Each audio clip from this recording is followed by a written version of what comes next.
매일 성경 묵상 나눔입니다. 12월 15일 금요일입니다. 오늘 묵상하는 본문은 욥기 38장 1절에서 18절입니다. 본문을 읽습니다.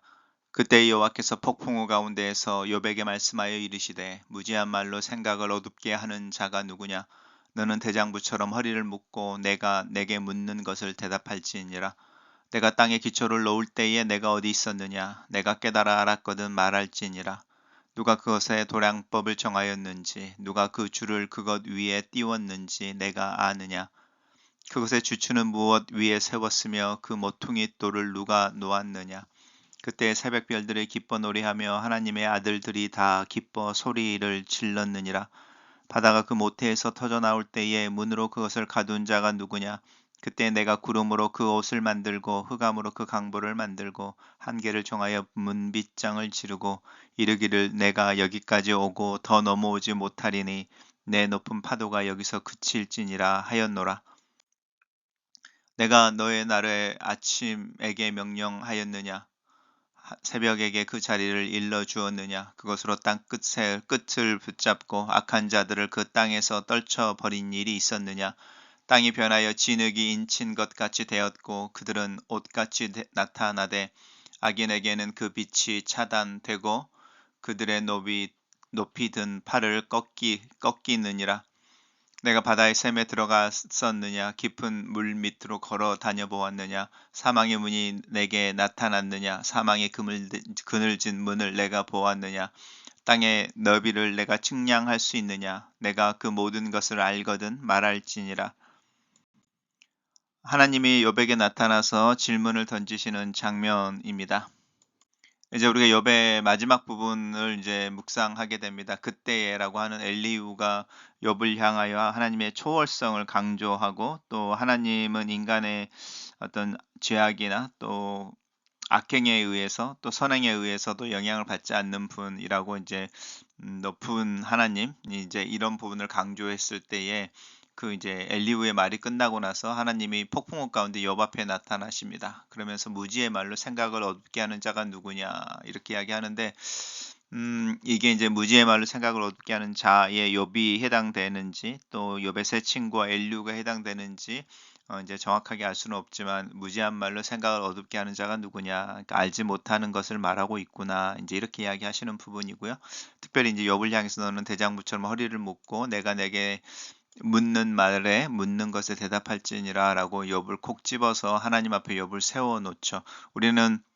우리가 하나님을 찾아 하나님 앞에 선다고 말하지만 사실은 하나님이 우리를 찾아오셔서 우리 앞에 서시는 경우들이 훨씬 더 맞지 않을까 이런 생각이 듭니다. 그러면서 이제 이야기하는 것인데 주로 창조의 때이죠. In the beginning에 내가 하늘과 땅을 만들 때에 그리고 공간을 만들고 경계를 만들 때에 너는 무엇을 하였느냐 이제 이런 이야기하고 있습니다. 땅에 기초를 놓을 때에 그리고 도량법이라든지 또 그 줄을 그 위에 띄웠는지 내가 아느냐. 이제 하나님께서 구체적으로 지혜 가운데 섬세하게 천지를 창조해 가실 때에 그리고 각각의 영역들을 정하고 그 영역들이 서로 겹치지 않고 갈등하지 않게 이 샬롬이라고 하는 우주를 만들어낼 때에 라고 하는 부분입니다. 그때의 새벽별들이 기뻐 노래하였다. 하나님의 아들들이 다 기뻐 소리를 질렀다. 이제 이렇게 이야기합니다. 성경에서 하나님의 아들들은 주로 천사들을 의미한다고 이해하시면 좋습니다. 또 바다가 이제 경계를 정하는 거죠. 그래서 무치라고 하는 육지를 넘나들지 않고 넘보지 않고 경계가 세워질 때 너는 어디 있었느냐? 누가 그 일들을 했는지 네가 알고 있느냐? 이제 이렇게 물어보십니다. 너는 너의 날에 아침에 명령하였느냐? 새벽에 그 자리를 일러 주었느냐? 그것으로 땅끝을 붙잡고 악한 자들은 그 땅에서 떨쳐버린 일이 있느냐? 이것은 아침에 해가 뜨고 해가 지고 이런 일상에 우리는 이제 이걸 자연 법칙으로 말하는데 성경은 이것이 하나님이 하늘과 특별히 또 이제 태양과 달과 맺은 언약이란 약속을 지키고 계시기 때문이다. 이제 이렇게 이해를 합니다. 그렇게 하나님께서 이 세상에 광명을 주관하는 빛을 주관하는 것들과 약속을 맺어서 아침에 일출과 저녁에 일몰이 있고 밤이 되면 달이 뜨게 하시는 그 약속을 지켜 나가실 때에 너는 뭘 하였느냐 이제 이런 이야기 하는 거죠. 그러면서 내가 바다 깊은 곳으로 가봤느냐 사망의 그늘진 문을 네가 본 적이 있느냐? 땅의 넓이를 네가 측량할 수 있느냐? 이렇게 욥에게 하나님의 어떤 특별히 이제 천지창조의 장면 속에서 하나님의 위대하심과 세심하심과 지혜로움을 드러내면서 인간인 나의 피조물에 불과한 너는 내가 하는 일에 대해서 얼마만큼 이해하고 있고 또 내가 하는 일에 대해서 어떤 이야기를 할 수 있는 자격을 가지고 있느냐라고 질문하고 계십니다. 단락을 요약해 보겠습니다. 하늘의 초월성을 강조했던 엘리후의 주장과 달리 하나님은 직접 욥에게 나타나셔서 욥에게 질문한다. 이렇게 정리했습니다.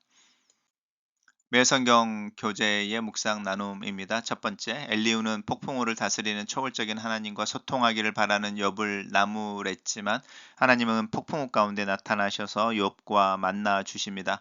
신앙의 논리와 공식으로 규격화되거나 완전히 해석되고 설명되지 않는 크신 분이 하나님이셔서 우리에게는 항상 의문과 고민이 하나님 때문에 생겨날 수 있습니다. 하지만 하나님은 우리가 이런 의문을 하나님께로 가져오시기를 기다리고 계십니다.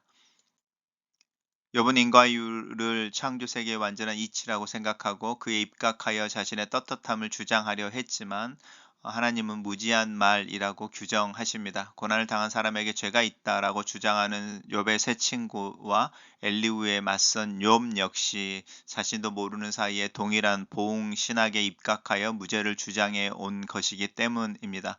혹독한 고난에 상응하는 특별한 죄를 저지르지 않았는데 부당하게 심판이 임했으므로 죄와 심판의 인과관계에서 벗어난 자신의 상황을 바로잡아 달라고 하나님께 요구해 온 것입니다. 하지만 하나님은 욥에게 자신을 의와 복, 죄와 심판의 관계가 아닌 창조주와 피조물의 관계에 입각하여 설명하실 것입니다. 인간이 규정한 하나님의 개념에 조정당하는 하나님이 아니심을 분명하게 밝히실 것입니다. 하나님은 세상에 모퉁이 돌을 놓으시고 바닷물을 탄생하게 하시며 그 경계를 정하셨습니다. 수평선이 빛을 머무는 새벽을 만드셔서 어둠을 틈타 활개치는 악인들을 몰아내셨습니다. 바다의 근원, 바다 밑의 지혜의 세계, 땅의 끝자락도 하나님이 창조하신 것입니다. 하나님은 욥에게 창조의 섭리를 아느냐라고 질문하십니다. 욥은 하나님의 창조의 질서를 세우실 때 존재하지도 않았고 자신이 태어난 새벽을 막을 수도 없었으며 죽음의 세계에 가본 적도 없습니다. 인과의 법칙을 창조의 세계를 총괄하는 지혜로 여기며 이를 근거로 자신의 고난을 부당하다고 억울해하는 욥에게 하나님은 창조 세계에 대해 무지한 그의 한계를 인정하라고 요구하고 계십니다. 우리도 세상의 불의와 비극 앞에서 하나님의 통치를 부당하고 미흡한 것으로 느낄 때가 많이 있습니다. 믿음은 그 고난과 고뇌 또 혼란의 끝에서 결국 내 한계, 내 지혜의 한계를 인정하는 것인지도 모르겠습니다. 글로 쓰는 기도입니다. 살아계신 하나님, 하나님 앞에 서는 경험을 위해 기도합니다. 내가 하나님을 찾아 나서는 것보다 또 나를 찾아오셔서 내 앞에 먼저 서 계시는 하나님을 발견하기를 기도합니다. 내 형편이 하나님께 알려져 있고 하나님께서 나를 내려다보시고 또 알고 계시는 것처럼 또 그것을 신뢰함으로 하루를 믿음과 겸손으로 살아갈 수 있기를 기도합니다.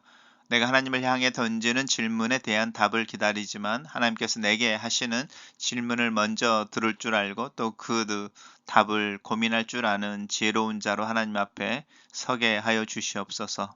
예수님 이름으로 기도합니다. 아멘.